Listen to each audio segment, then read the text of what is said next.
Hi guys, it's Coach Keisha speaking, giving you love, hugs, and realness. And today's topic we're talking about is bullying. So it's not a popular topic in the workplace. It's very popular to talk about when we're thinking about schools, teenagers, adolescents. But let's start there first. So many times when we grow up, a lot of times kids they group themselves according to similarities and likes, and we do take this into adulthood as well. So you get together and maybe all your friends who like to do this are over there, and maybe all your friends that like to do this or look a particular way are somewhere else.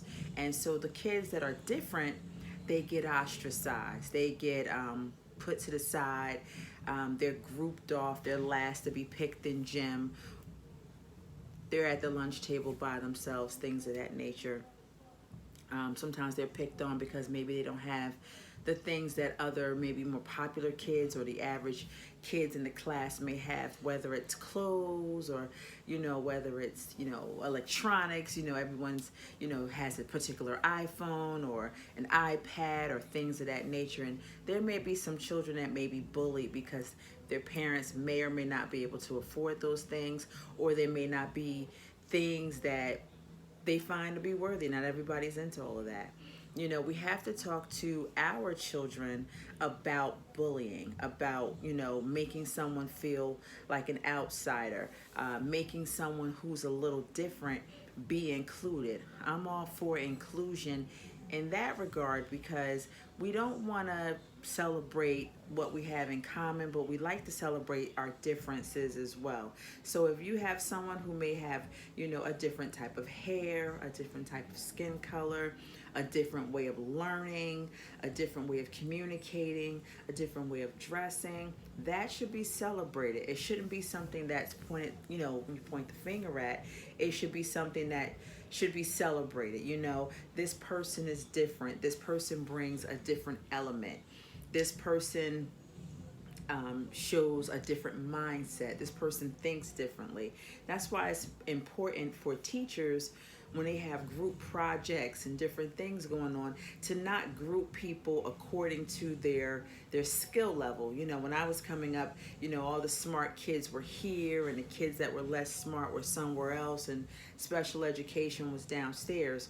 What I like to see now is inclusion in the classroom. So, if you have a group project, of course, the ones that may have a faster way of learning, they're normally grouped together and they all work together to do that. But what makes sense and will lessen the bullying is when you bring different groups of children together. You may have a high level one with one who's sort of in the middle and one who may be, below the learning curve, all working together so that they can bring their elements to the table and either teach some patience or bring some up to speed.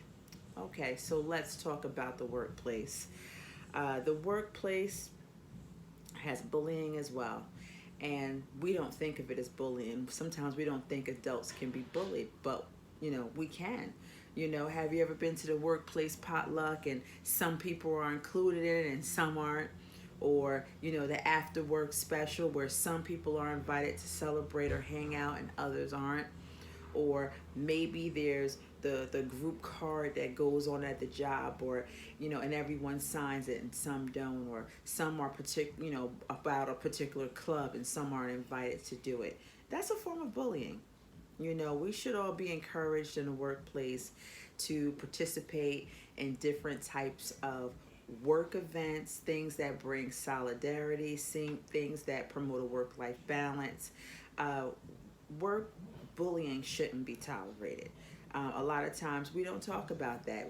There are some of us who may eat in our cars or may take our lunches, on our own, and you have a right to do that. But then we're talking about the ones where the treatment can be downright mean. How do you handle those type of things in the workplace? How does management handle those things? Some people come with the mindset of, I'm just here, to make sure you're doing your work, and that's all I care about. But there's a high turnover rate not just because of, you know, compensation, benefits, that's one thing, but it's also the work environment.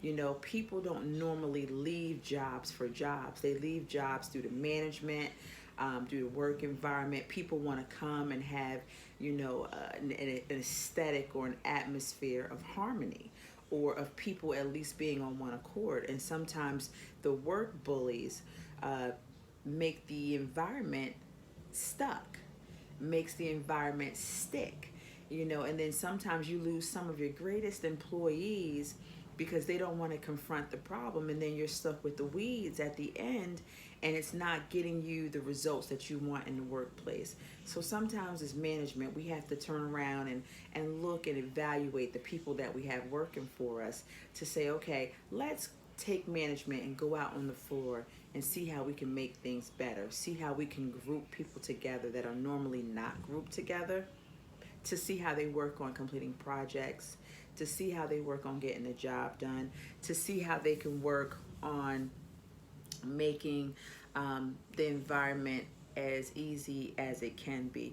I promise you, if you were to look into the aesthetics of the office, you'd find that when you attack those issues, you'll get to the meat of why people are performing and underperforming.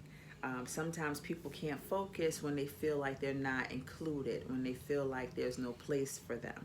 But when they find that, you know, they're grouped according to, you know, where their strengths are, you know, everyone's not the social butterfly. If you have someone in your group that may be the backbone of the office, or they like to play the background, that's fine too. But find a way to include all personalities into the workplace so that we don't have any issues. And if you find that there may be a group of people clustered together, or a person or two who may be the work bully, maybe we can give them something that plays towards their strengths and let them know that the bullying or the ostracizing won't be tolerated. A lot of times when people come to me and they want to talk about, you know, workplace dynamics, sometimes we don't talk about the bully in the office. We just believe that, you know, oh, who talks about bullying as an adult? It's a big deal.